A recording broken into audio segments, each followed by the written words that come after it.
You are listening to the Overwatch League Network, the podcast with Deadeye on all the Overwatch League news and information. The show with Tactical Visor on the statistics and analysis. Here are your hosts, Totally Drunk, Spider, and Slambo.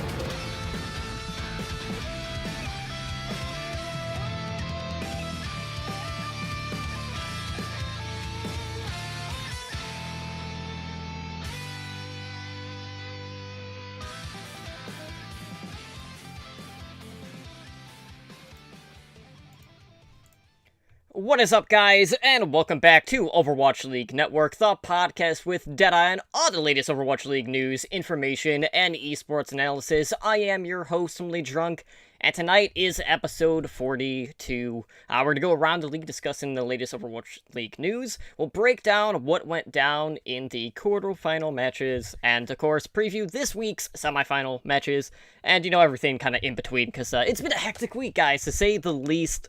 But before we can get into the news and introduce you to my co-host, I just want to take a moment to thank everyone who is hanging out with us tonight for our live show on Twitch, and of course, thank all of our repeat listeners out there. Of course, as always, I did not come alone. Unfortunately, my soulmate, Slambo, is not here tonight. He's been too busy crying himself to sleep after the Gladiators basically threw the season away. But he'll be back as soon as he gets over that. But joining me tonight is my co-host, Spider. And Spider, it's been an interesting week to say the least. We've had a mix of some pretty major news that have some pretty major implications on not only the Overwatch League, but esports. We've had a little bit of spicy drama in regards to a certain League Boy and a certain handsome tank in Overwatch League. And all that in between. There's a ton of stuff going on, but obviously we had the quarterfinals matches. So, some interesting results, interesting week. But how are you doing tonight? Doing good, man. That was a lengthy intro. I'm not used to that much of a setup, but yeah, I mean, we watched two phenomenal playoff matches. Both of them went, the full distance in terms of sets, not necessarily in terms of maps played, but they were both phenomenal games for very different reasons. And we'll definitely go into the Gladiators later and their possible hashtag throw for Defran strategy. But I mean, like you said, there's a lot of news to talk about, so I'm not going to beat around the bush. Let's just jump in and start talking about the news. Yeah, my audio is kind of all over the place. I'm going to turn it back up so you're going to hear my computer beep. Whatever. Let's go ahead and get into the news from this week, because we have some pretty big stuff to cover. But first up, a little bit more fun. Obviously, we've been talking about the Overwatch League All-Star rosters, and we now know who will be joining the starting rosters for both divisions. So these were finalized. The tickets for the All-Star weekend are officially on sale. So just as a recap in regards to who is going to be on the starting rosters for each division. For the Pacific, we have Fisher from the LA Gladiators, Gagiri, the new Disney princess from the Shanghai Dragons, we have Custa from the LA Valiant, Ryujin Han from the Seoul Dynasty, Fleta from the Seoul Dynasty, and your dad Siegel from the Dallas Fuel. And then for the Atlantic Division, we have Gesture from the London Spitfire, Jonak from the Newark Excelsior, Arc from the Newark Excelsior, Sebiobi from the New York Excelsior, Pine from the New York Excelsior, rounded out by Carpe, the fish out of water, from the Philadelphia Fusion. But in regards to reserves, looking at the Pacific region, or division, we have 5 from the Valiant. We have Agilities, Fate, Space, Kariv, and Soon. Shock have 2 in Architect and Sleepy. Gladiators also have 2 at Big Goose and Surefour. Dynasty only have 1 with Zunba, and the Field have 2 with Mickey and OGE. And then looking at the Atlantic Division, we have NYXL with 3. So, it's pretty much the whole roster, almost. We have Meko, Libero, and Mono.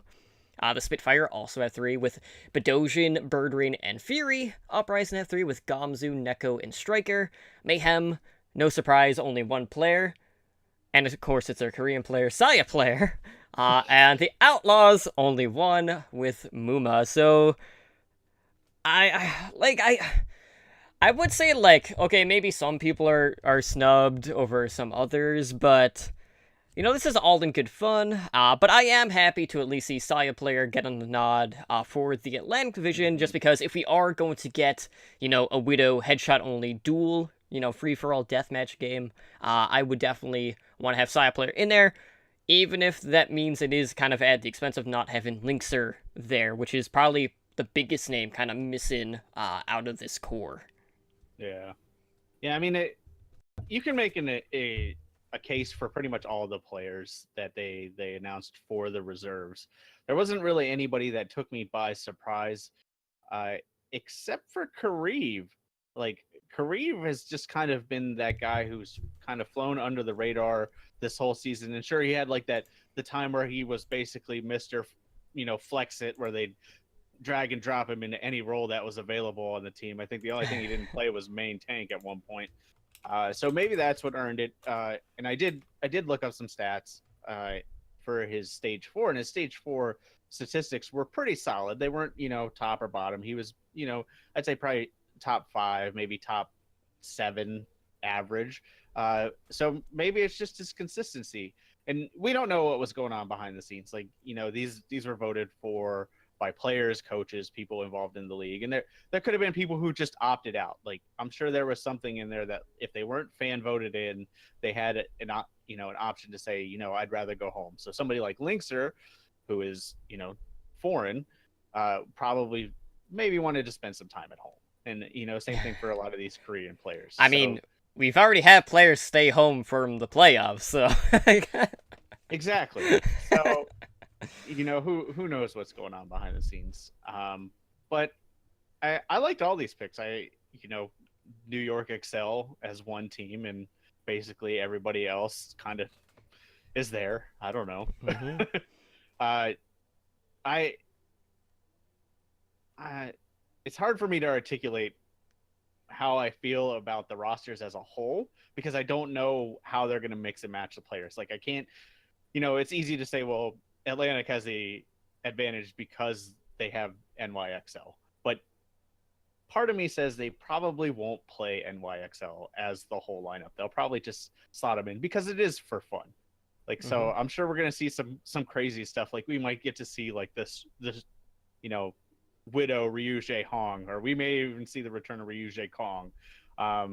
We may see, what was it, Mono on Widowmaker, because he's actually played that in a match. It was against Shanghai.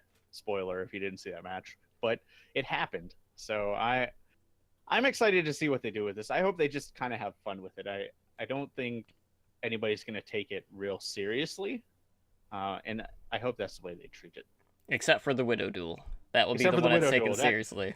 That is serious. Super serious business. But I hope that in the Widow duel, they pull in some of the traditional Widow players, like I said, like Mono and Ryuji Hong, and players that can play Widow because they have the mechanical skill, but we don't typically see it.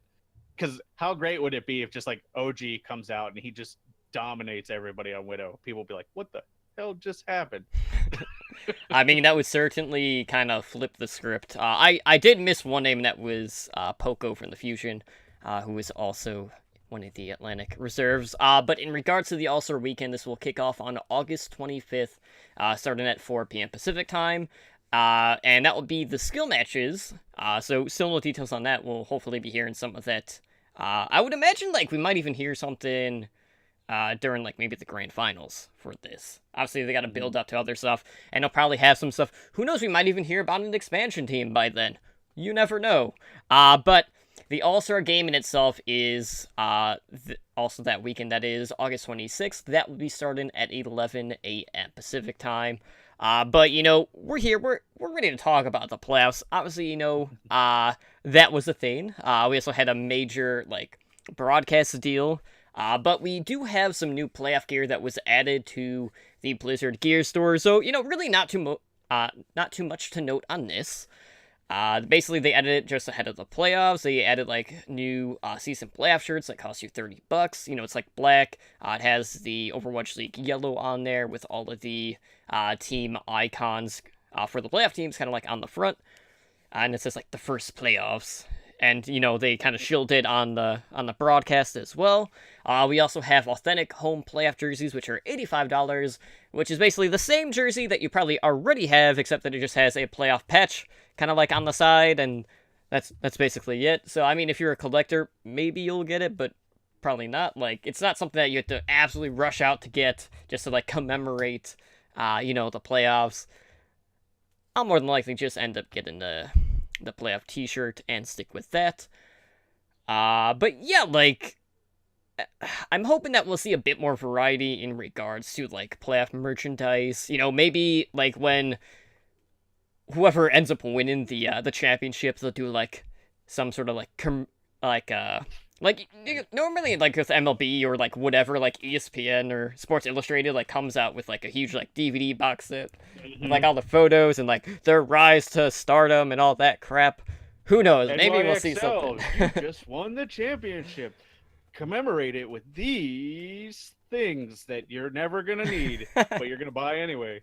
Yeah, I know exactly what you're talking about. Like the whole, like the DVD set, the hat, the shirt. Have this collectible coin. Yeah, exactly. My wife actually has grass, actual turf, from when the Green Bay Packers won the Super Bowl. So that kind of stuff. You can have like a piece of Joe Knack's mouse pad, and you just like tape it to your mouse pad and hope you get as good as Joe Knack. I'm making a lot of assumptions here because New York, but to the gear, I'm with you. I think I'll probably just buy the shirt. I'm especially since none of my teams actually made it to the playoffs. Maybe we're both in that boat, but to an extent, you have London at least. I do. You at least have London for now. But yeah, I wasn't real impressed with the jerseys. So just a shirt. But yeah, well, I'm sure we'll get like division championship shirts or something like that, or at least season 1 champion shirts. So. I wonder if they're gonna do anything special with that stuff for the All-Star game for the players. Maybe not something that they'd release in the store. It could be, because the players have gotten a lot of merch that we haven't seen.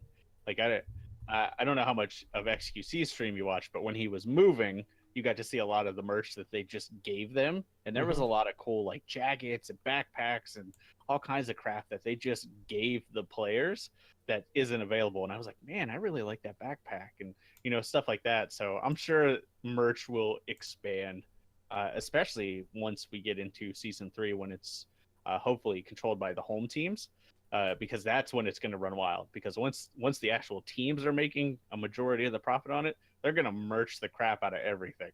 So, and I think we've already seen that with like Nerf Poco and Jake Lowell Arhan shirts.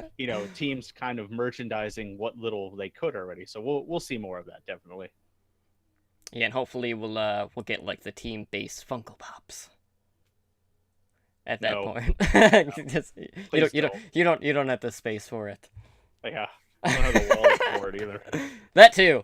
All right, well, let's talk about probably the biggest news that did drop since our last episode, and that is that it's a pretty major broadcast deal that was struck between the Overwatch League, ESPN, Disney, and ABC Family Networks. So this basically dropped. Was it Wednesday? I think it was Wednesday, like afternoon. And this is a multi-year broadcast deal that includes the Overwatch League playoffs. It extends through Overwatch League Season 2. The World Cup is included with this package for Overwatch. And, we'll have, the Season 1 Grand Finals on ESPN, at least, Game 1, or, Night 1 will be on the main ESPN channel Friday night at prime time, which is an absolute monster deal, absolutely. So important things to note, this does not cancel the current existing Twitch deal that is in place. We'll have live and full replays of Overwatch League and a recap show planned for ABC. And, it's important to note, like, for ESPN and Disney, this is not the first time that they'll be airing esports. ESPN in the past has had, like, the Heroes of the Dorm tournament for Heroes of the Storm. They've had the Capcom Cup for Street Fighter V, which was the finals.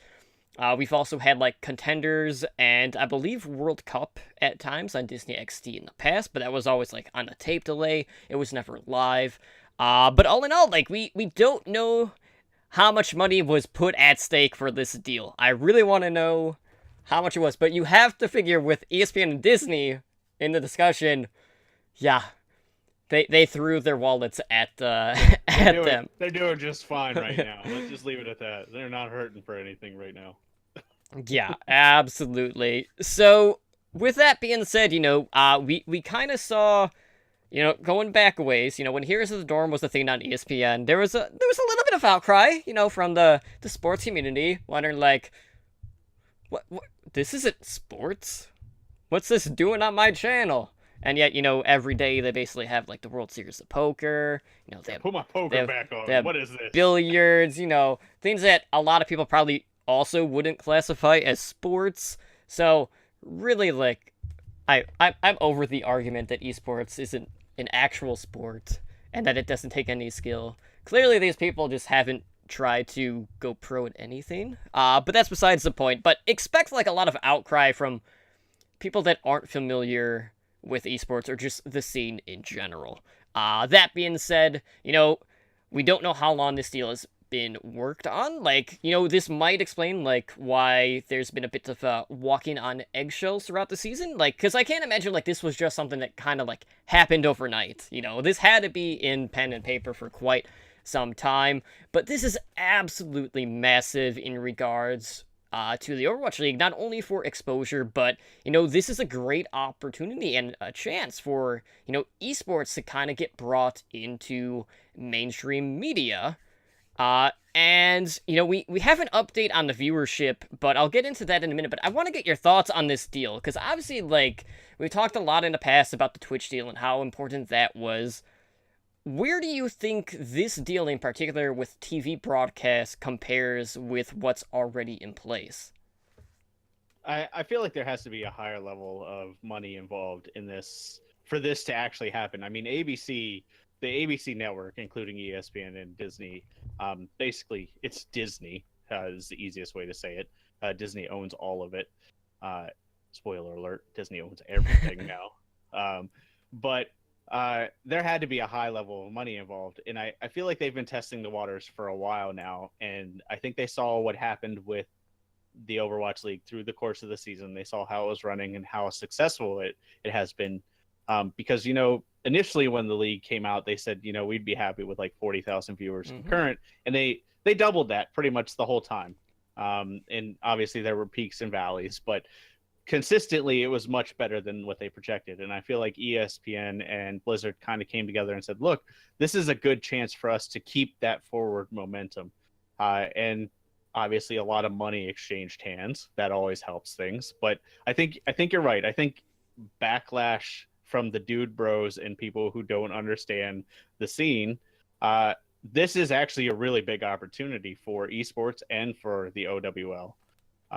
It's going to bring I hate to say it because obviously it is to us, but it's going to bring a new level of legitimacy to the OWL being on a primetime slot. And like I said, to us, it's always been, exciting, legitimate. It's a high level competition. It is a pro sport to us, but not everybody understands that. And I think there's going to be some backlash, but I think this is definitely going to be a push to at least have that conversation a little more. And you can actually see that they're already gearing up for this. They started doing little intro videos to the maps now. I know I saw the control one. I haven't seen any of the other ones, but I could have just missed them because usually, in between maps, I get up and do stuff or, swing a kid around or something, whatever's going on at the moment. But like they have this nice little video. It's just, this is Control. It explains how Control maps work. It's really well animated in game with characters.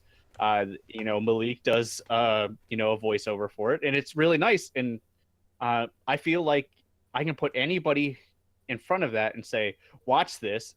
You'll understand at least the basics of what is happening. You may not understand, what is this lady doing in the air and what is this girl doing teleporting and stuff like that, but you'll understand what the objective is. And I feel like that's what they need to do.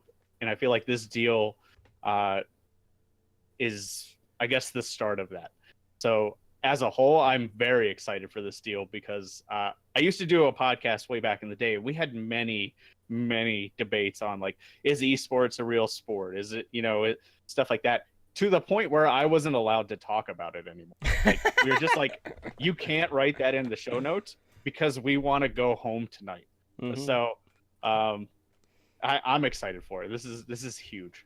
Like, I sent it to everybody as soon as it was announced. I was like, we Right. made it. We made it. Yeah, I mean, like even on H&D, I was like, okay, I already know what this title is going to be. It's We Esports now. I mean, this is going to legitimize esports across the board. And plus, like, with this deal in place, like, the potential growth and just reach that you can have just far surpasses anything we have already seen with Overwatch. And just, kind of esports, not, I won't say as a whole, just because there have been other major tournaments, but it hasn't been quite to this extent, which is a huge deal.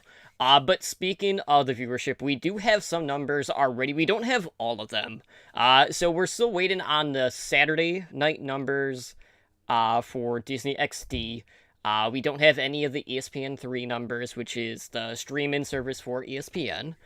But we do know on Wednesday there were 174,000 viewers for Disney XD, and then on Friday there was 127,000 viewers. Now, what's important to note is that Overwatch League on those nights was the only Disney XD show that was in the top 150 for that night, which is a huge deal, because Disney XD is not a channel that's usually up there, so for Overwatch League to come in with really not a ton of advertisements, because, they had basically just announced it that day.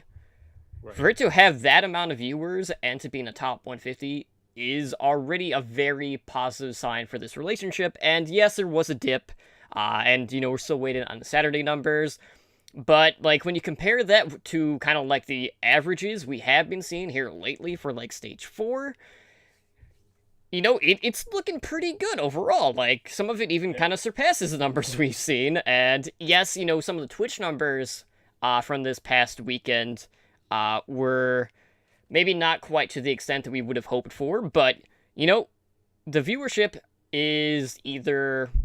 Like, I'm not going to say, like, people are choosing, like, one over the other always. Because, you are going to have those people that are going to be logged into their Twitch to get their, Overwatch League tokens. And then they'll be kind of like watching it on their TV through Chromecast or whatever. Or, some people might just watch it on ESPN just because they don't want to deal with Twitch shit, whatever. But, like, I love the fact that, this can definitely open up a lot more possibilities for, like, say, viewing parties, Buffalo Wild Wings can do more, like, meetups, which is fantastic.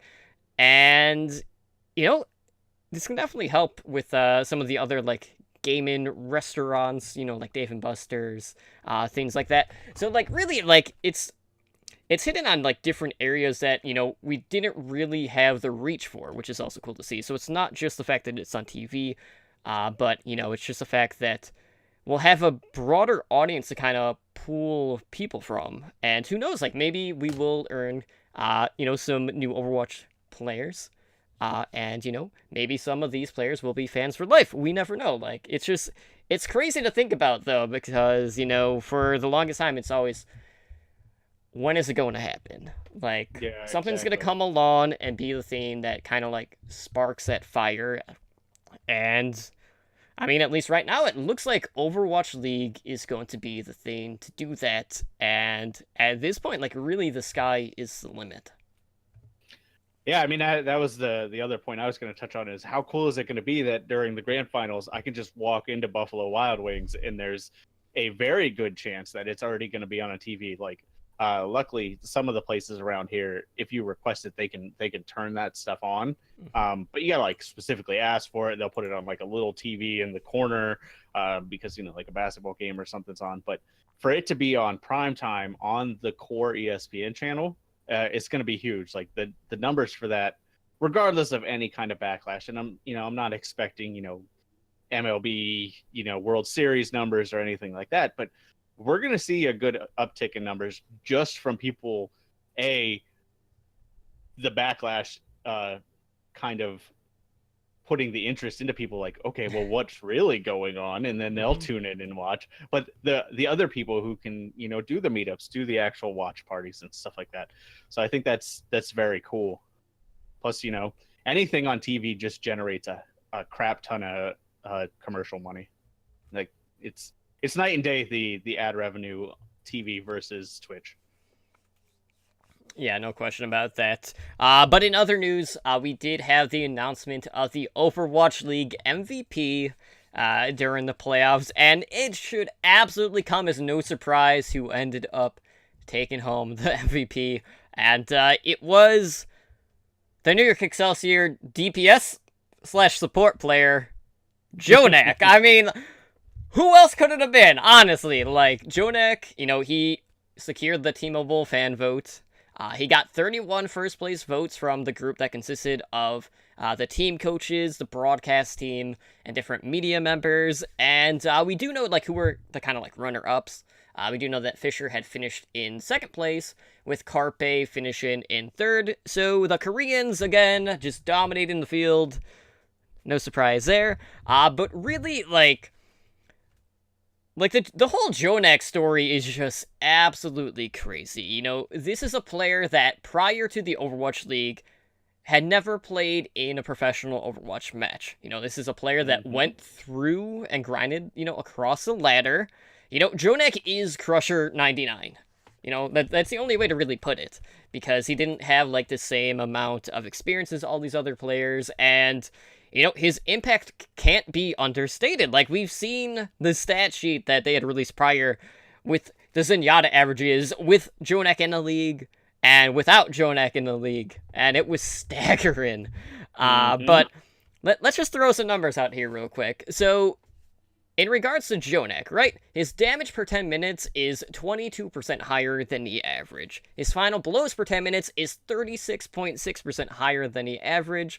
And really, to an extent, Jonak has definitely redefined the flex support role in Overwatch, so much to the point that, we've seen the Jonak syndrome, we've seen these other teams try to mimic that New York Excelsior approach, and they have not been able to reproduce the results because, one, they're not New York Excelsior, and two, that Zenyatta player also is not Jonak, so they can't do that. But, We always talk about how good, Jonak is. I mean, it's almost every week. Jonak does something absolutely crazy. And... I mean, you touched on all the big parts of it, but what it boils down to is Jonak fundamentally changed how we look at a core spot on the roster. He fundamentally changed how we look at flex support. Think about our conversation the last couple of weeks about Raucus and all of that, and think how different that conversation would be if there was no Jonak to compare him to. He would just be a good flex support. Now he's an underwhelming flex support because this one guy came in and just decided, you know what, I'm going to toss my orb on somebody and then I'm just going to kill everybody. So, that's what I like about him. And, I've watched his streams, and I obviously, I don't speak Korean, so I missed some of it. But he is phenomenally talented on almost anything he plays. And just to see him stuck on Zenyatta, I'm almost sad at this point, because I feel like you could put him in any roster and he would just frag out on anything. And I feel like they regulated him to Zenyatta just to give other teams a chance. This guy is too talented for this league. We talk about Flower or Nanahana or whatever he's called this week. I actually think Jonak might be mechanically the best player I've ever seen. And, it shows. He like I said, he fundamentally changed how we talk about flex support. And, we've talked about the specifics, how he's so good at close range, how he plays the angles, all that stuff.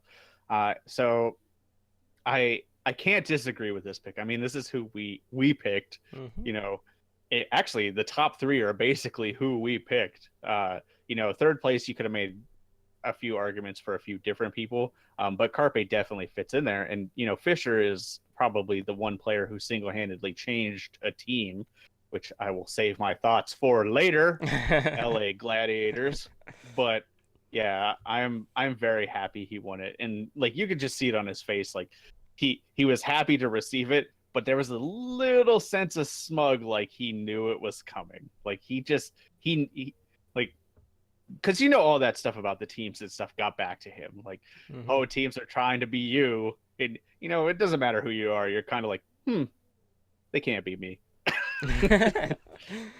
And yeah, we're kind of entering the point in Overwatch now where that flex support really is one of the more vital roles because we've even seen it this past week in the other playoff matches where we've seen a lot of Zenyatta's switching over to Roadhog when they're doing the triple tank solo support, and there's a very good chance that Jonek will be seeing some time off of Zenyatta here this week, which I'm excited to see because I know a lot of people are like, oh well, how's New York gonna do when Jonek isn't on a Zenyatta?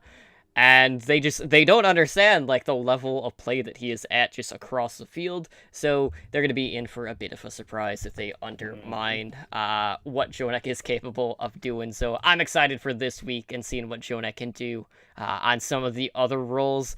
But in regards to Twitch, we do have an update on the All Access Pass. So we are getting a legendary Lucio emote added for all of the All Access Pass holders, and this will go live on July 24th. Really not too much to talk about. It's coming out soon. It's an emote that features Lucio kind of like working the turntable, so bringing back kind of the DJ vibes that he gives off because he is a DJ. So if you are a pass holder, be sure to claim the loot when it does go live, so you can get it in game. And I'd say like, this is kind of like out of left field. I wasn't really expecting this, Maybe, during the whole Hero 28 teases, the Lucio thing was hinting at this. Who knows? But, I'm not going to complain about free loot, just because the All Access Pass already had a ton of stuff, and now we're just getting even more stuff. So, it's a nice little, like, bow on top of the gift at this point. Yeah, that All Access Pass is basically Lucio at this point. It can't stop, won't stop. It just keeps giving, man. But it's a really cool emote. I like it. I don't play Lucio, so I'll probably use it in Mystery Heroes and Lucio Ball. And Lucio Ball, yeah. the BM, just total BM, playing that as the goalkeeper, and then your team yells at you. But right. Yeah, I like it. I thought it was pretty cool. I'm not going to complain about more stuff that I've already paid for. All right, well let's talk about the Soul Dynasty for a second. Of course, my soulmate is not here when we got some Soul Dynasty news. What's up with that? I don't know. But it's safe to say Season 1 for the Dynasty was a pretty big disappointment. It's a team that finished in 8th place, and they are looking to make some pretty big changes ahead of Season 2. Primarily, at least right now, there's been an overhaul to the coaching staff. So they have Hokuri promoted to the general manager position, and, he was the guy that led GC Busan to a championship in OG and Overwatch Apex Season 4. That was before they rebranded Apex to Contenders Korea.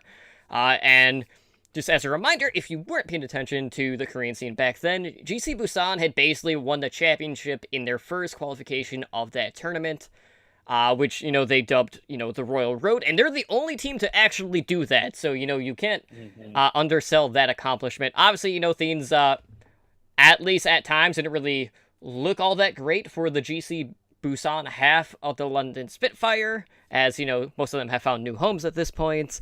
But Hokuri was definitely a huge part of that team. And in regards to the rest of the coaching staff that was in place for the Dynasty, they have all been relieved. So that includes Beast, who is the former general manager and the former head coach. That includes Aoi Suv, who was one of the coach, Nuggets, who was also a coach, and Bubbly, who was their third coach. Okay, so I think, obviously, Dynasty had a ton of issues, but do you feel like, with how the Dynasty and Fuel kind of, played out this season, do you feel like these expansion teams that are coming in are possibly going to, be reconsidering building around, these older, more established championship-winning teams in the past? Because, obviously, Lunatic High and Envious kind of felt like...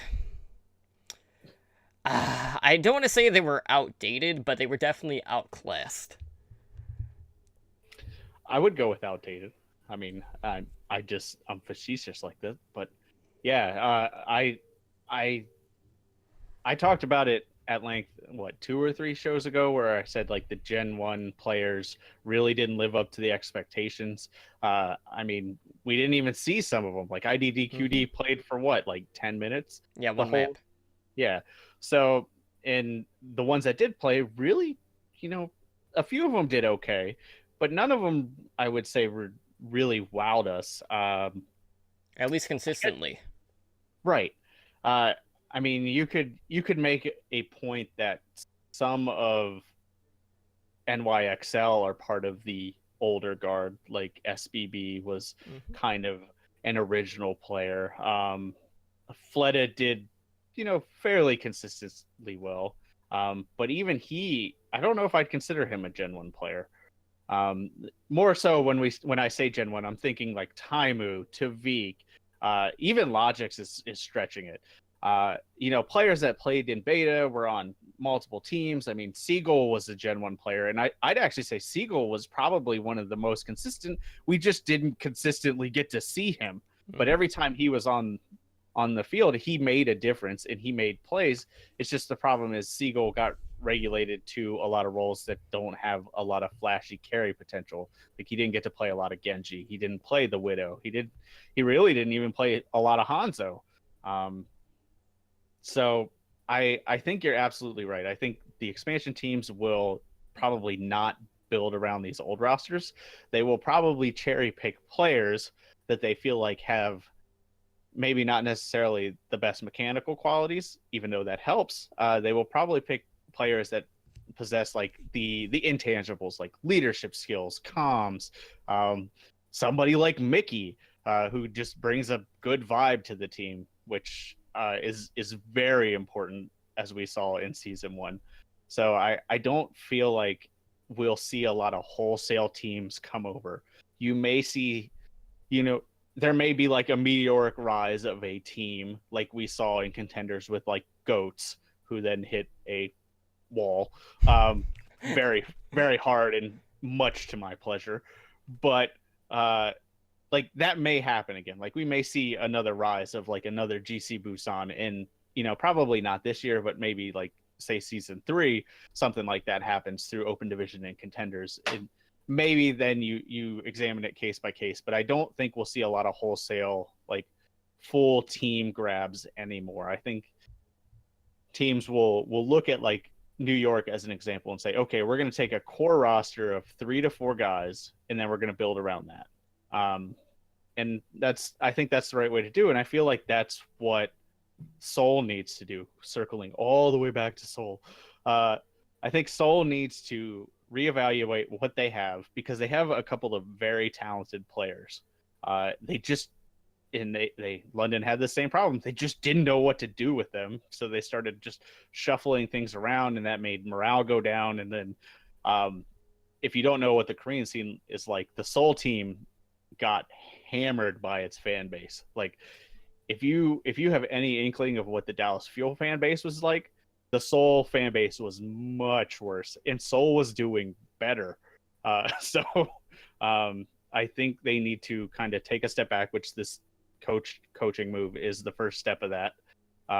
Getting rid of too many cooks in the kitchen, and they'll rebuild. And I feel like you'll see a couple of people stick around, and then they'll pull some hot new talent, because it's not like Korea's hurting for talent right now. No, and like you got teams like Runaway who, kind of like, okay, if you look at New York Excelsior, they were built around that LW, the Luxury Watch Blue Core, that was kind of like always playing like third fiddle to, Lunatic High, and like Contu Panthera, teams like that back in the day. And who knows, maybe that curse will be broken since they haven't really won anything. And Runaway have always kind of been kind of like in similar veins, so I would absolutely love to see Runaway getting picked up. I'm sure Slambo would agree with me when he listens to this episode. But you have a lot of like young up and coming talent, like X6 Gaiman, who had won Contenders Korea this past season. You have Element Mystic, who have been making huge waves. And yes, they got kind of upset last season in the playoffs, but they are generally considered to be one of the best Korean teams. And then you have like Seven, who were like another one of those teams that kind of went up, came up through Open Division that have been upset and toppling a lot of what teams would consider to be like these Korean giants. And there's so many teams out there that need to be in the discussion. And, you know, when that signing window opens up for these expansion teams, like, I'm really curious. I want to know who's going to land where and how many of them are going to take the approach of, okay, we want to pick up, you know, a core roster to build around, or if they're going to go like the Frankenstein route where they want to take bits and pieces from different teams and seeing how they gel, because that's worked to like varying success so far. Obviously, like for Philadelphia, for instance, you know, I would say like it worked pretty well, given that the fact, you know, they're kind of still in the running right now, for now, but worked better than Seoul and yes. Yeah, unfortunately. But let's go ahead and let's move on to our main discussion. Obviously, we got to talk about the matches that went down this past week when the playoffs started. So first up, we had the Philadelphia Fusion going up against the Boston Uprising. The Fusion being that number 6 seed, Boston being the 3rd seed, and this one went in Philadelphia Fusion's favor 2-1. So, you know, this was a best of 3. 3-1. You were doing some Slambo math there. They gotta win 3 to take a set. Yeah, I wrote it down wrong. My bad. All right. So in set 1, right? This one ended 3-1. You know, the Fusion took this one. Like the interesting thing about this one was we got a Seafall Sky, right? Boston had basically owned, you know, that map. They were undefeated on it. They had won 10 times. They had only, they're only like, like one in that column was in the draws, because they drew 1 time. And yeah, Fusion beat them on it, which was a huge deal because it hadn't happened, right? But like the biggest story for me in this series was, okay, we got to see Striker and Mistakes going up against a more proven DPS duo of EQO and Carpe. Obviously, Carpe has always been in the discussion for, you know, the league MVP.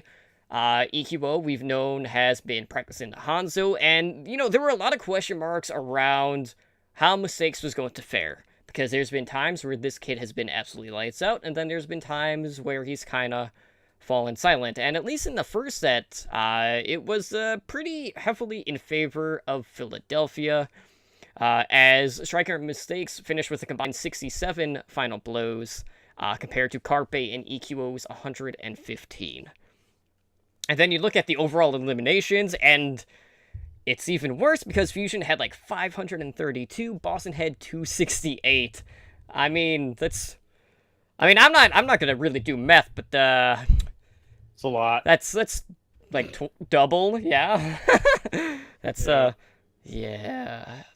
That's quite a bit. I mean, this first set was stage 4 Boston to a T.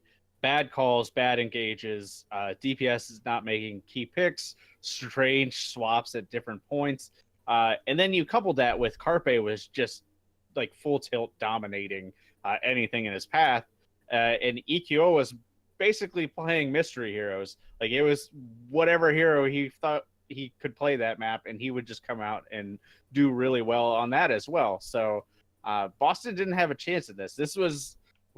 I'll talk about it a little later when we go into our previews, but Philadelphia is definitely the team that has the highest peaks and the lowest lows. And when they have that peak, they're very scary. So, and this was almost peak Philly. Yeah, it definitely was on King's Row in set 2 when when Fusion came out and they put up like a 414 attack, which is absolutely absurd. Like, they were just not stopped at all. But, you know, Uprising were able to, you know, tie up, you know, the series in that one because they did take that set 3-1. And like the Hanamura one was kind of the interesting one in that particular set because, you know, both of the sides did complete their attacks, so we did have some time bank. And, you know, Fusion, they weren't looking so hot. They got full held on their time bank attack, with Boston only needing, one tick, which isn't that hard on Hanamura, and they finished with like 113 left. But, going into set 3, it was Fusion that struck right back. All of these went 3-1.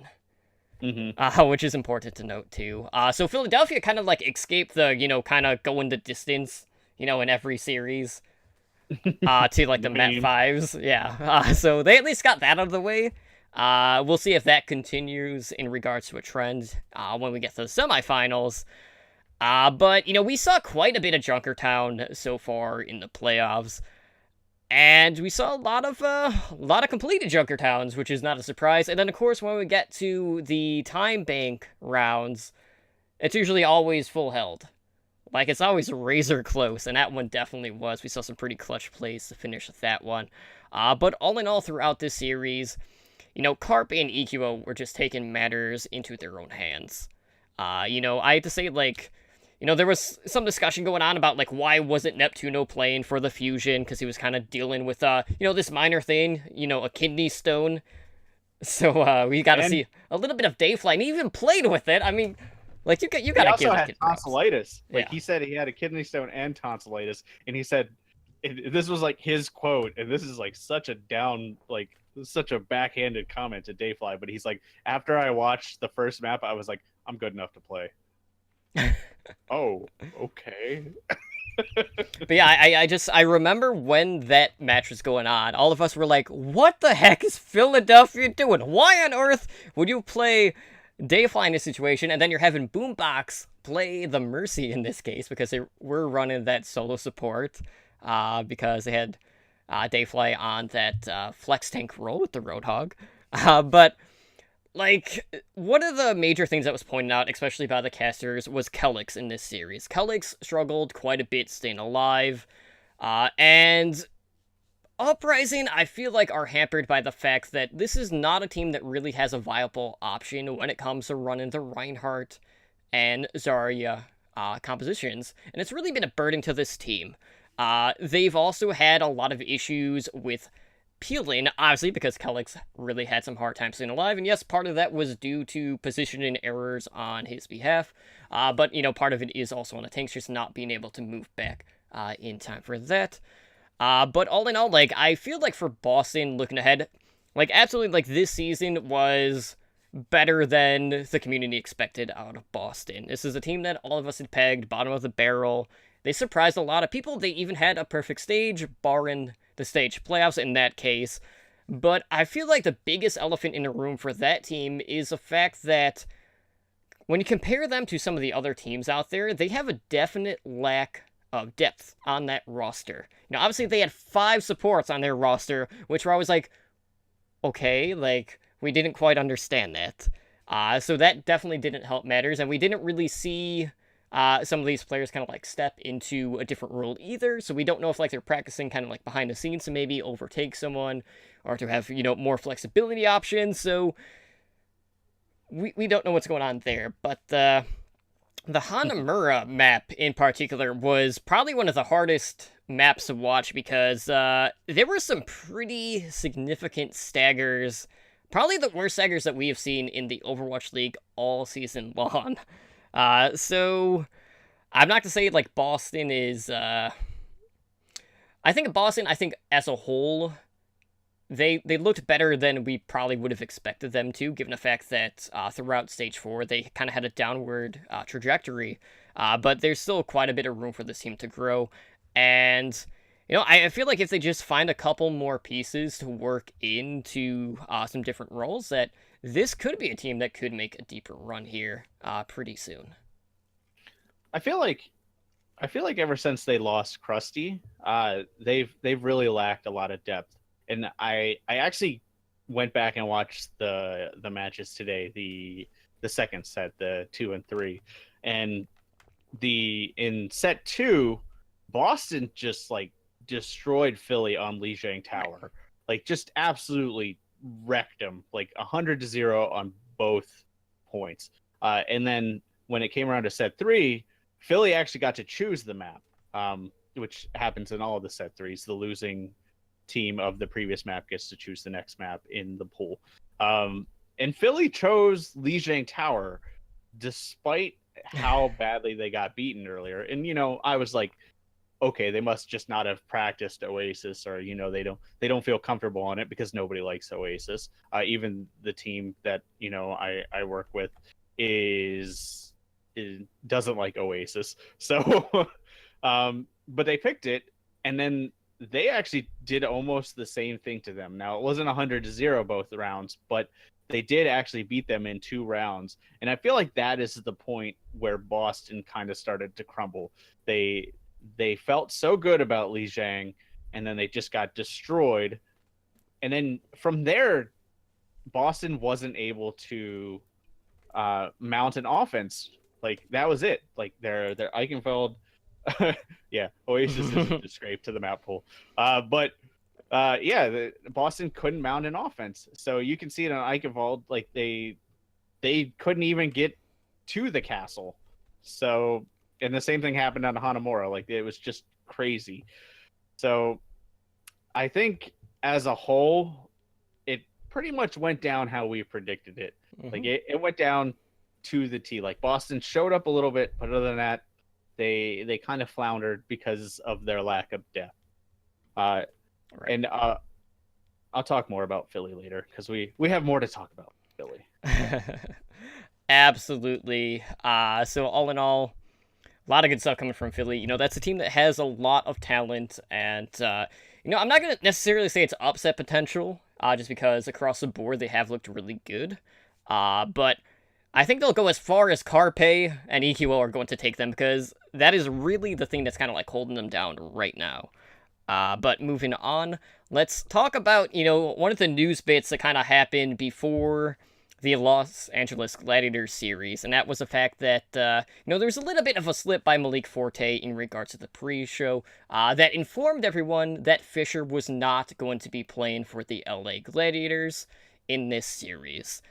So, this was a really bizarre thing that happened, right? So the Gladiators, they go on their Twitter, they release like an official statement saying really like nothing of detail, saying like, oh, well, we believe like, iRemix had the most effective practice and prep, and we want to perform better in the playoffs, so they opted to run iRemix. So they'll start him at the main tank to give them the best shot at winning, and that obviously made a lot of people scratch their heads, because really, Fisher was the guy that completely redefined who the LA Gladiators were as a team. He's the one that opened everything up for that DPS core to really step up and open the space for Surefour to really gain that confidence back that it was lacking prior.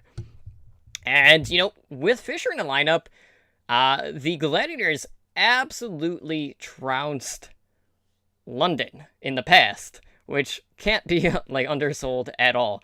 And then we have, Leak Boy, kind of entering the discussion here, where, he was telling us how, Fisher was unhappy, yada, yada, yada. He wants to be on an all-Korean team. And the whole thing just kind of spiraled out of control. But, like, I felt like everything was just so exaggerated, and regardless of whether or not Fisher was playing or not, like, it just shows you, like, how people just, like, will just believe anything, right, that they read online, just because it's online, or if it's from a certain source. Obviously, Slasher's just doing his job. He is a journalist. He's doing what he's paid to do, and, we'll never know who his sources are.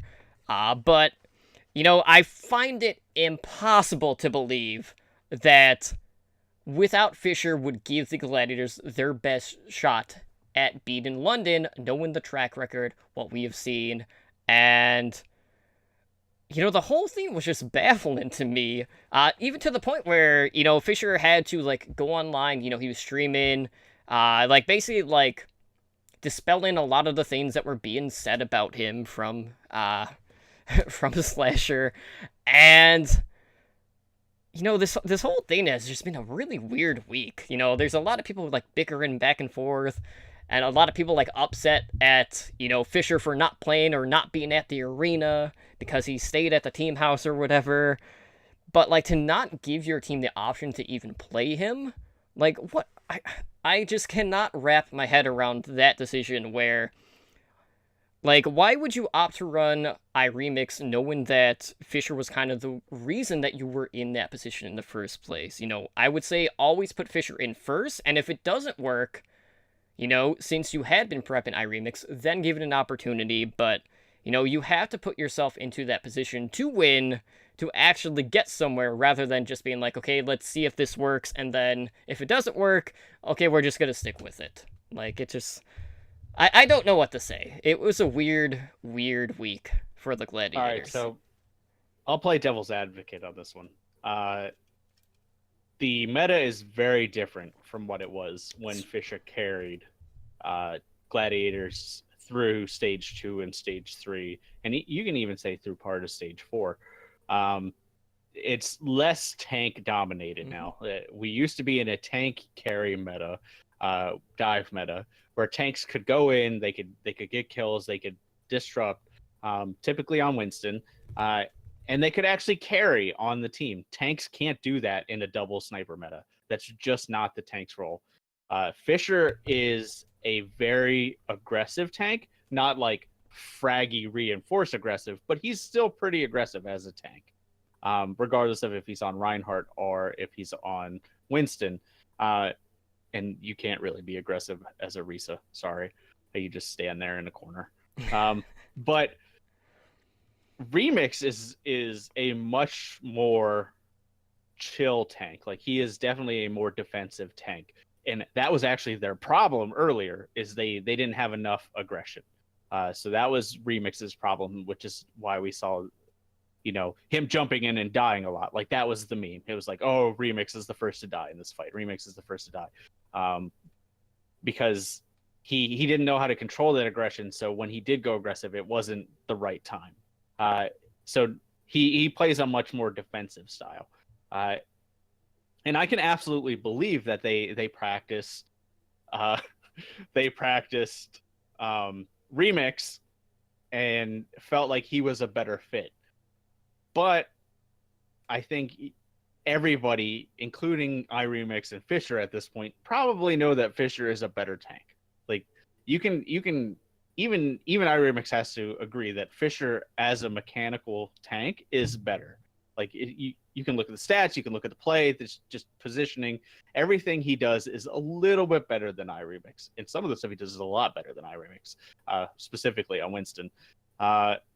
So I feel like that call could have been made. And then I feel like there could have been internal turmoil. So I feel like the whole back and forth between Fisher and Slasher, the truth is usually somewhere in the middle. So there was probably a disagreement. They probably started scrimming Remix. They said, okay, well, it's working out with Remix, so let's do this. That probably just escalated.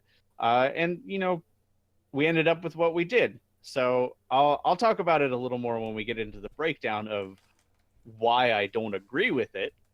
But, the first set went fairly well, very well. But then after that, we kind of saw the old iRemix show up. So, yeah. Yeah, that's definitely something that I made note of too. Okay, so let's talk about that set between the London Spitfire, who were the 5 seed, and the Los Angeles Gladiators, who were the 4 seed. So that first set went in the Gladiators' favor. That was 3-0. Actually, all of them were 3-0 in this case. So, again, we saw a ton of Junkertown. London, could not complete the map. They only got the first 2 checkpoints on their attack. And Gladiators really did not get stalled at all on Junkertown. It was a quick, decisive map. Lijon Tower was, pretty back and forth. And Gladiators, again, went out ahead on that one. They took 2 rounds out of the 3 that they played. And really, we got to talk about Kane's Row, right? Because Kane's Row was kind of the tilt point of this series for a lot of reasons. So, if you guys did not catch this particular map of the playoffs, you absolutely have to go watch it, because we saw what was probably the best play that we have seen in Overwatch. Like, definitely. In regards of an actual team play and the actual breakdown of it, like, it was just absolutely surreal. And, like, when it was going on, I was like, Okay. This is, I see what they're doing. So this was probably the most clipped highlight that we've seen too. Like without question. By far. So much to the point that, 8 hours after this map had even happened, people were trying to do it in Contenders Korea. Someone even tried to adapt it in Contenders NA when it was on Temple of Anubis. Both of those attempts, it absolutely failed. So, Spider, I know, you've been wanting to talk about this play in particular, so I don't know if you want to, break down what exactly happened or just give your thoughts on it, but the merry-go-round play that the LA Gladiators did was a spectacle to be seen. The great bamboozle. I mean, that's basically what it was. And no, I won't break it down. By this point, everybody's seen it. And if you haven't seen it, me telling you what happened isn't going to do it justice. I will tell you that while Surefour was sitting in spawn, and this actually came from Jane's stream, is the admin team actually reached out to the coaches to make sure that Surefour's PC was working. So they almost paused the game. Because Surefour, if you watch, sorry, I hit my mic, but Surefour was actually hands off, looking at another screen, just like, hey, what's up? So they were like, is computer working? So they could have ruined that strategy had they paused it. So I thought that was pretty funny. But yeah, the hands off, sitting in spawn as Brigida, it was totally mental, RTS level strategy.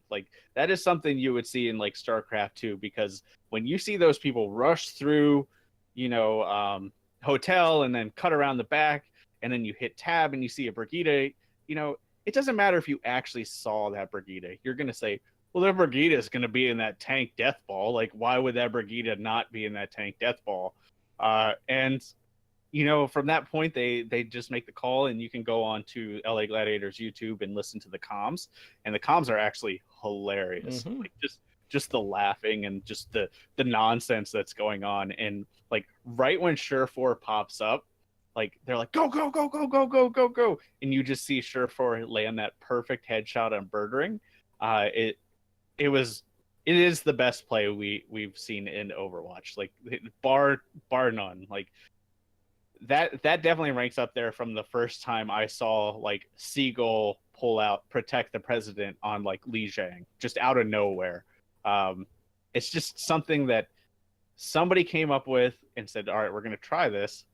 And then it worked.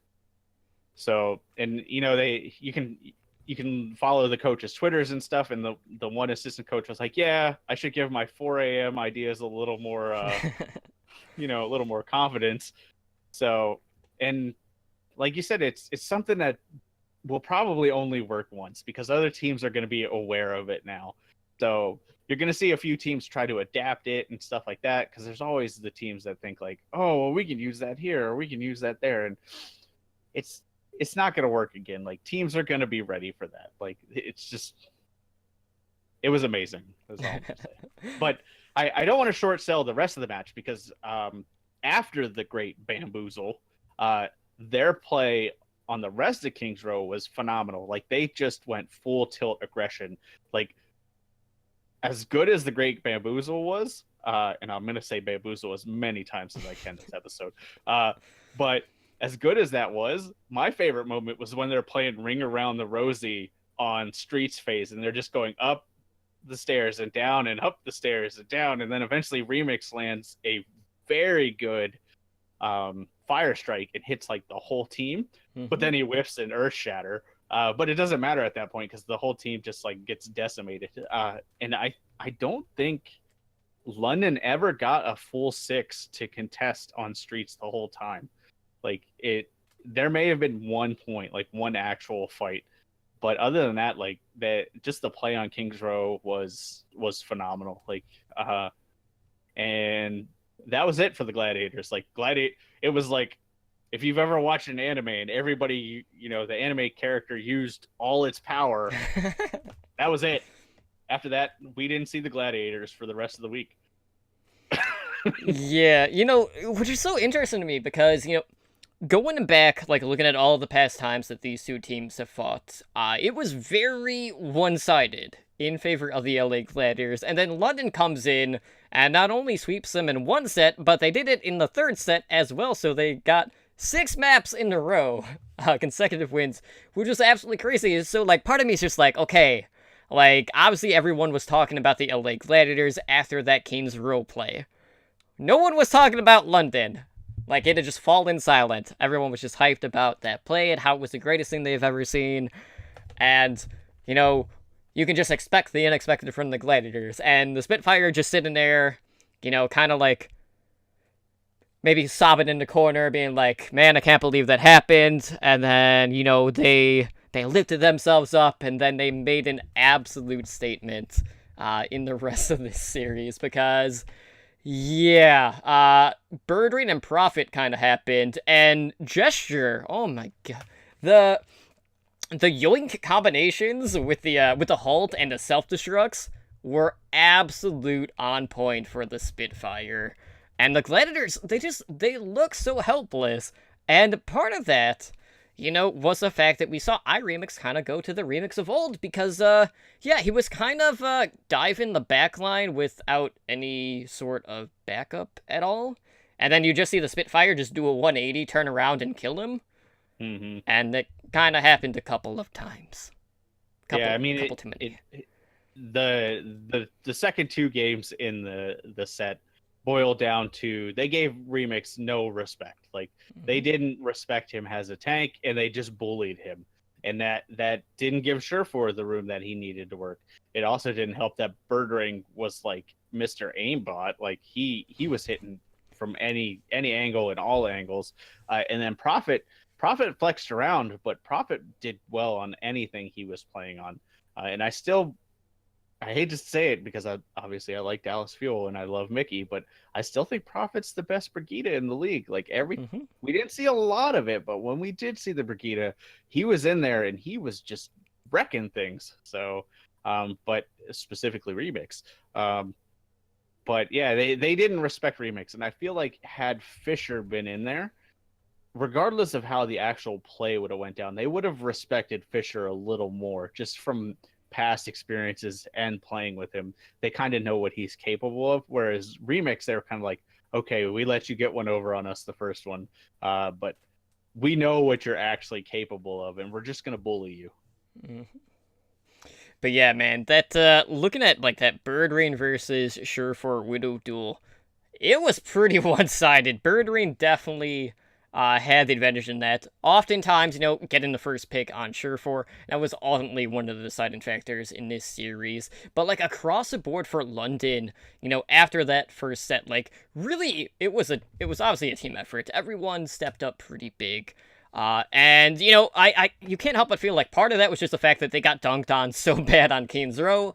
But this is definitely the best London has looked since that Stage 1 finals. But, like, for the Gladiators, like, there were some choices that, like, I just wasn't too sure about. Like, there were instances where they would opt to run hit scan. Like, you know, they were running some Soldier 76, which was kind of like a misread of the current meta. There were times where they would even run, like, a McCree over Hanzo. Like, some of the decision-making and maybe some of the substitutions even just felt a little bit out of place. But you know, all in all, like, London is looking really damn good, and I was just happy to see Birdring kind of back to form, because it looked like he was just not missing any shots on a Widow, to the point where it's just like, how do you even prepare for that if someone's hitting, like, 35% critical? You get ready for next season. That's what you do. But, I mean, to your point on the picks, I did really like that aspect of this match. And even in the first game, all 3 games, it was basically a Widow duel and then a rotating chair of DPS counter picks between Hydration and Profit. So you would see, like, you know, Hydration will play the Pharah, so, you know, they already had a Widow, so Profit would pick something else. And, you know, they would just counterpick until eventually both teams ended up on double sniper anyway. So it was actually pretty funny to watch. Like, I actually think it actually was Kings Row in the first game when the gladiators were defending, but there is a point where like Surefour sits in spawn and Prophet sits in spawn, and they just like counter pick each other. Like one would come out as something, and then the person would come out as a counter. And as soon as they would die, they would go back and switch, and then they would come out, and then they would die, and then they would switch. Like it literally happens in like one time frame, and it is the best example of counter picking I've ever seen. Till they kind of level off and say, okay, well, there's no more counters to this, so we're just gonna mirror comp you, and we'll go from there. So I liked that aspect of it. I did not like the one-sidedness. So of actually of both all three games. Yeah, it is interesting to me though that London has kind of been on both sides of it, right? Because all season long they had the Dynasty's number, and then they were on the opposite end when they would be going up against the Gladiators. So, it feels good to get that, initial win over the Gladiators after they've kind of just had your number throughout.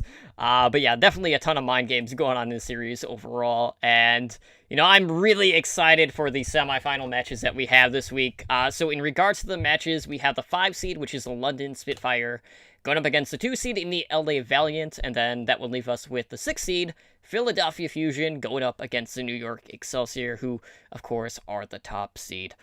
So if we're looking at London versus the Valiant, London currently has a 2-1 season series lead overall. The Valiant won the last time these two teams have played.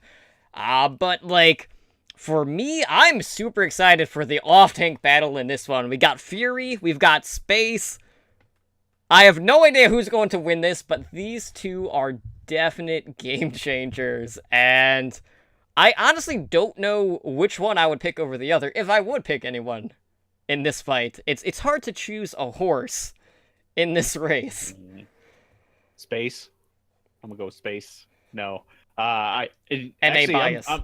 Yeah. I actually think Space is the better player.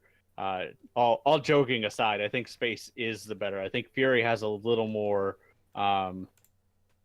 what's the word I'm looking for? I don't know. I think Fury plays better with his main tank than Space does. But on an individual skill basis, I think Space is a little bit better than Fury. But I'm with you. I'm actually really excited to see the main tank battle.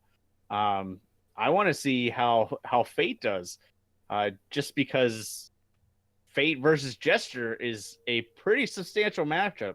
And we saw what Jester could do when he's given the room to work. And Fate can do the same thing. Like Fisher, a lot of people talked about Fisher, but Fate has quietly been there this whole time, just like in the shadow of Fisher on the other LA team, quietly just doing work. He wasn't as flashy as Fisher, and he's been there the whole time, so there wasn't some big trade news. But Fate is very consistently good. And Fate, I think, is the main reason, Fate and Space, I guess I should say, is the main reason we've seen an uptick in agilities. Because agilities kind of was that super aggro player who would just get caught out and die, whereas Fate and Space now can make the room for him to be that super aggro player. So I'm very excited for this matchup as a whole. And this matchup is exciting now because, had it been LAV versus LAG, probably would have confidently said the Valiant, like easily, especially knowing that Fisher's not there. But after the uptick that we saw in London, I'm much more excited for this match because London was the second place team for a majority of the season for a reason. They had their problems, musical chairs. They're not very good at it. But they are still a extremely talented team. Like we made the joke that London's bench was more talented than some actual Overwatch League teams. And they whittled that bench down, and now what they have is a very talented team. We saw it when they played the Gladiators. So this could be a very close match. I actually expect this one to go 3 sets again. Mm-hmm. And I'm not confident either way. Like if Soon shows up, it's going to be hard for Birdring to contain him. But if Birdring shows up and Soon struggles, I think Spitfire can walk over the Valiant easily. It's It's going to be a hard one to call. Yeah, I mean, this has probably been the one that I've been kind of going back and forth with the most out of all of the playoff matches that we have seen. And, you already brought up Soon. That is a very important thing because we've seen, like, so many different, like, iterations of Soon this season. Like, we went through the whole Batcap Tracer Soon, and then we saw the Soon that was on the Widowmaker that was building the confidence and he was contesting against some of the best Widowmakers in the league. And then there's just times where, maybe he's just like kind of like average. So like I feel like when Soon is on, LA Valiant are definitely one of the teams to beat.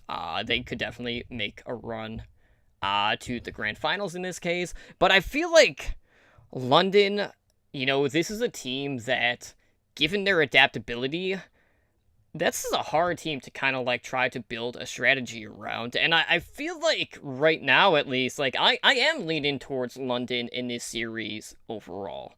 And part of that, like, I'm a little uncertain with what we're going to be seeing from the Valiant in regards to team compositions. Like, there's a huge question of, okay, if we're going to be seeing a ton of Hanzo, with the Valiant, who's going to be playing the Hanzo on this team? If they don't run the Hanzo, does that mean we're going to be seeing a lot of the triple support paired with the Widowmaker, with Soon being the Widow? Because that's been a very common look that we have seen in contenders on this patch, and there's been times where we've seen it in the Overwatch League. So, it's hard to say, like, which way they're going to play. I feel like they'll have a better opportunity if it's a triple support route paired with the Widow, as opposed to maybe having someone that isn't comfortable on that Hanzo role when they're doing the double sniper. But all in all, like, I feel like so much of this is just going to boil down to what iteration of Soon are we going to get. Obviously, the tank battle is going to be probably, like, fighting for tooth and nail. This is going to be, to use, like, a football reference, probably a game of inches, right? Or in this case, meters, because that's what we use for the payloads and whatnot. But I feel like London will edge them out. But, like, what are you expecting this one? Obviously, like, you expect it to go, a full 3 sets, but who are you leaning towards in this particular one? I would probably give the edge to London just because of the unknowns on the Valiant. I made the joke earlier that Karif is that jack of all trades, so it's possible we could see him on Hanzo, but I doubt it. More likely, we could see Agilities. And Agilities has shown that he's a very confident projectile player. So him being able to pick up Hanzo, especially in his current state, wouldn't surprise me. Whether or not he can compete with London is a whole nother story. But right now, I would probably lean London just after their dominant display against the Gladiators. Had the match been a little closer against the Gladiators the last 2 games, I probably could have made a better case for the Valiant. But yeah, I'm leaning towards the Spitfire. Yeah, and we'll see whether or not it is Agilites in this series. If he plays a little bit too passive or a little too aggro. But moving on, that other semifinal is the Philadelphia Fusion going up against the New York Excelsior. So these teams have fought each other 5 times already. That includes the Stage 2 finals.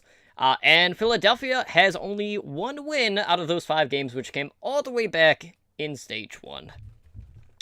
3 of those 5 games that they've played have all gone the distance. And, you and I have hyped up Libero being, one of the best, flex DPS players out there. EQO has really, stood out amongst the flex DPS as well. And he's really going to be like the X factor for Philadelphia. But, it's just a question of, okay, which New York Excelsior player will be running the Widowmaker? Because they have, technically, they have 4 players that can legit run the Widowmaker. It could be Sibiobi, it could be Pine, heck, it could be Libero. It might even be Jonek. Who knows? Like, honestly, like, we went through the whole narrative of, okay, how much is New York actually trying to, okay, well, how is New York going to be able to adapt to this current meta? So there are a lot of question marks around New York right now in regards to how they're going to fare. I feel like in Stage 4, they were just, I feel like they weren't like admitting how much they weren't fitting into the current meta. So I'm curious to see whether or not that's going to try to like leak into the stage playoffs.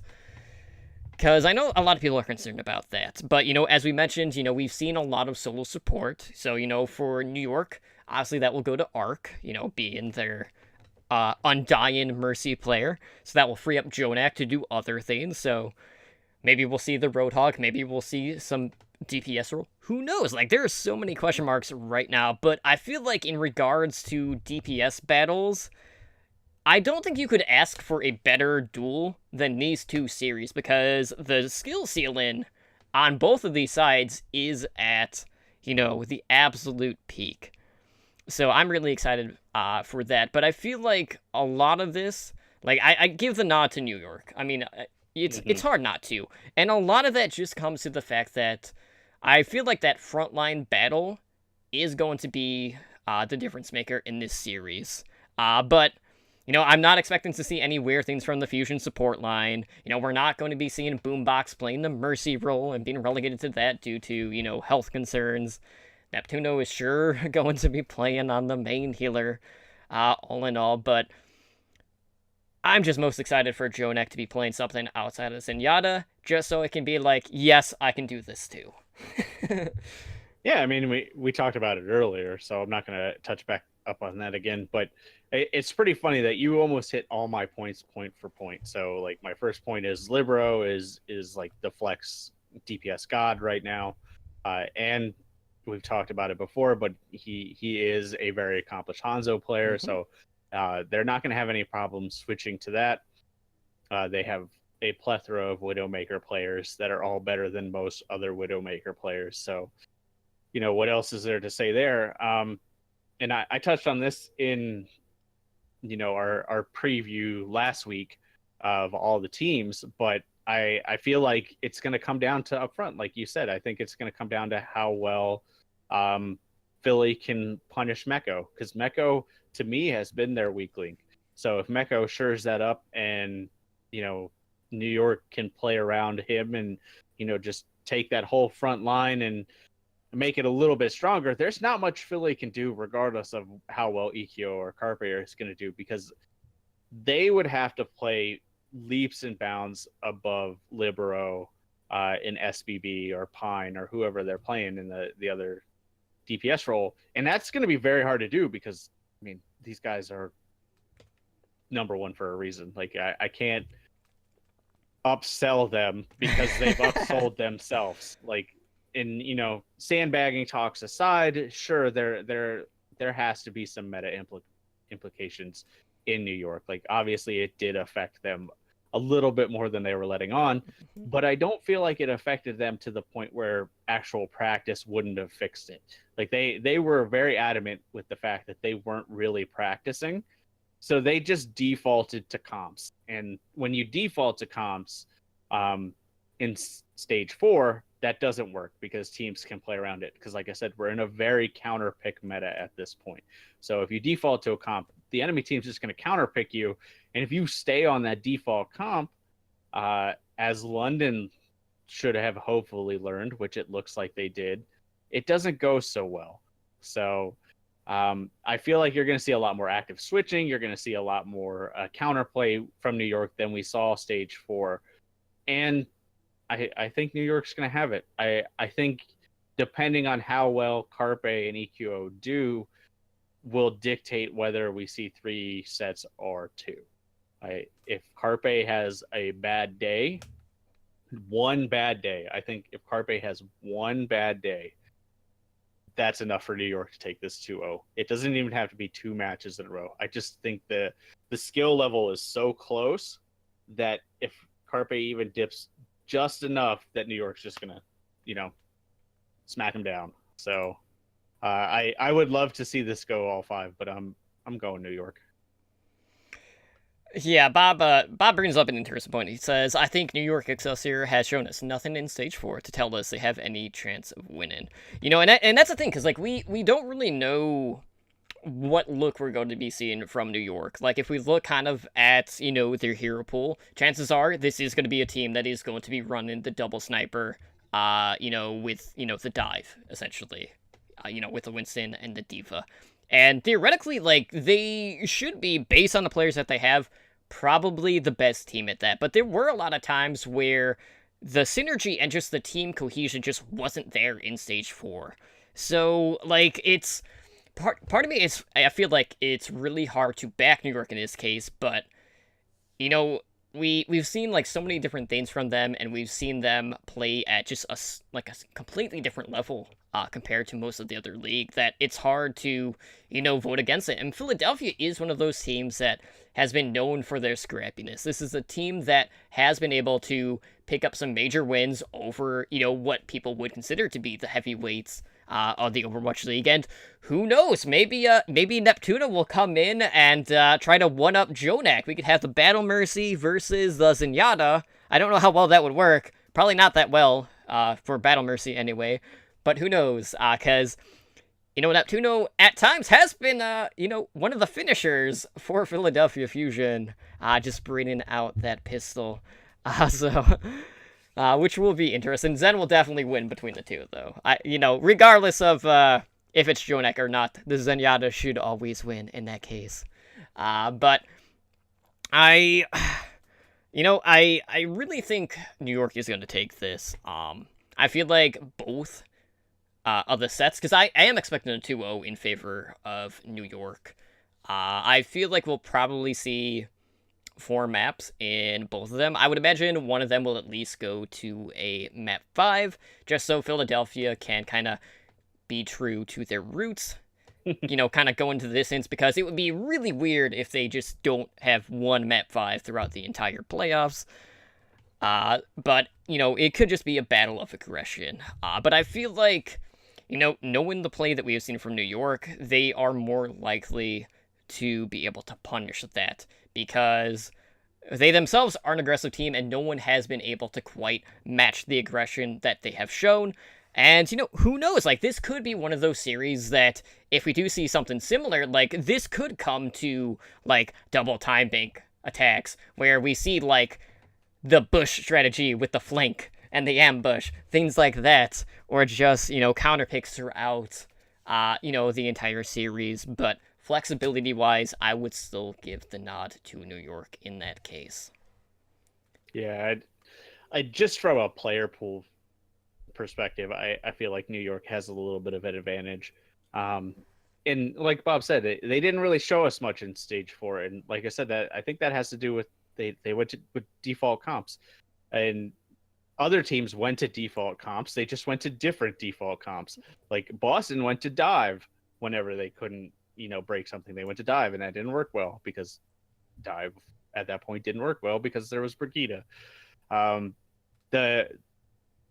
talked about this before, and this will kind of be my ending point, is the playoff structure rewards consistency. Like, if it was, take one best of 5, I could make a point for Philadelphia. But the fact that Philadelphia has to do 2 best of 5s, possibly on different days, is going to be hard for them, because New York, regardless of Stage 4, has been the most consistent team in the league. And they've also been one of the most adaptable teams in. So I feel like there's too much for me to say Philadelphia will take it. I can't say Philadelphia doesn't have a shot, because as I mentioned earlier, Philadelphia's peaks are very high. Like, they may supersede New York's with the level of talent that they have on Philadelphia. The problem is they're so inconsistent that they can't count on that. Now, if Carpe has, phenomenal days, then it's absolutely possible. But I'm going to be boring, and I'm going to go with consistent. So I'm going to say New York. Yeah, I really want that London-New York rematch from Stage 1.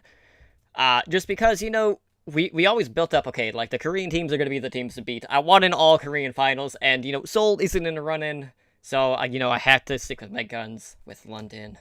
But all in all, I could definitely see the Valiant and Fusion facing each other in the grand finals, and that would be probably a finals that not a lot of people would have expected to see, so who knows. But either way, these two series are going to be absolute fire.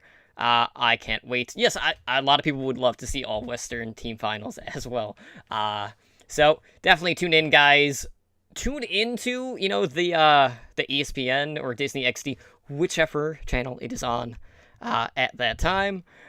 But for sure, these are series that you don't want to miss. Obviously, this is nearing up to the end and ranching that much closer to the grand finals. And I'm sure a lot of New York is expecting New York to be playing their, home field advantage and all. But with that being said, we're going to go ahead and close out the show for tonight. So if you guys want to help us out, one of the best ways to do that is to go leave us a positive review over on iTunes. We're always looking for insight on how we can make for a better listen experience. So we'll probably do a couple of changes once, Overwatch League wraps up. Obviously, we'll still be talking about Overwatch esports, but going into Season 2, we might restructure things a little bit. We do have our podcast directory, which is Overwatch Recall. So you can find a list of all the Overwatch League, Path to Pro content out there. We have that on our website, and we also have episodic listens posted every Sunday. So be sure to check that out. You can find it on our website, owlnshow.com/weekly recall. And our podcast should be coming probably within the next couple of weeks. I'm still waiting to hear back from a few people, but I am trying to book interviews with other podcasters for there so we can get that rolling out for some more content. But Spider, why don't you go ahead and let our listeners know where they can get a hold of us over on the social media? Absolutely. So if you'd like to email the show, you can do that at the following: contact@owlnshow.com. If you want to find us on Twitter, Instagram, or on the World Wide Web, it is OWLN Show. I'll just truncate all that together. If you want YouTube, you can search Overwatch League Network. We're creeping towards the required subscriber count. Sorry, it's late here. I can no longer speak words.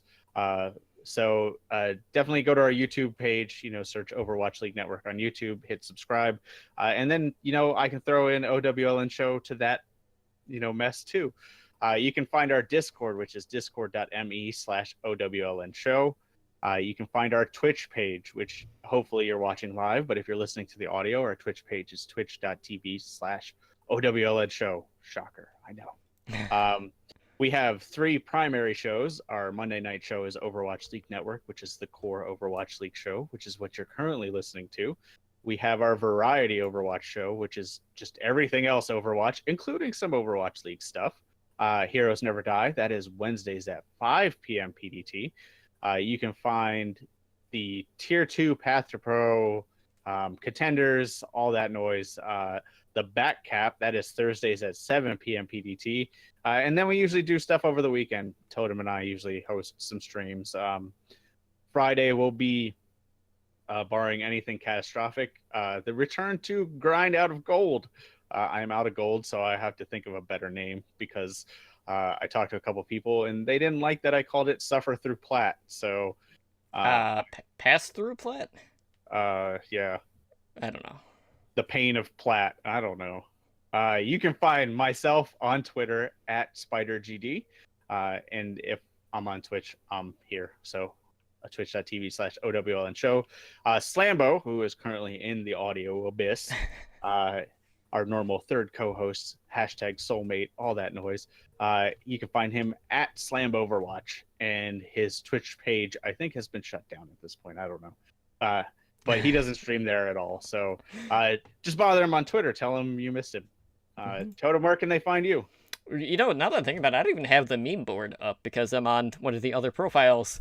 So I might just have to add it in later. Whatever. But as for myself, you can find me on Twitter at @DrunksCTR. Of course, I am here doing podcasts 3 nights a week. And for the host stream, I'm on Saturdays usually at 7:30 p.m. Pacific time.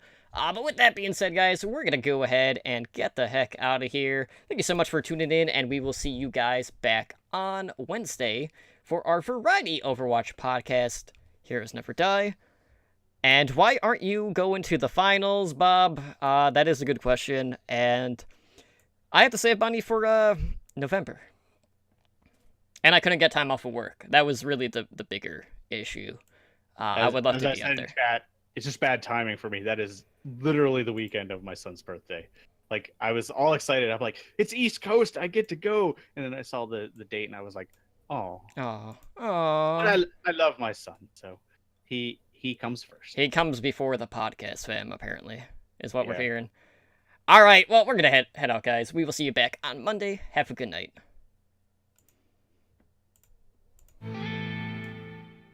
Thank you for listening to the Overwatch League Network. Be sure to follow the show on Twitter at OWLN Show.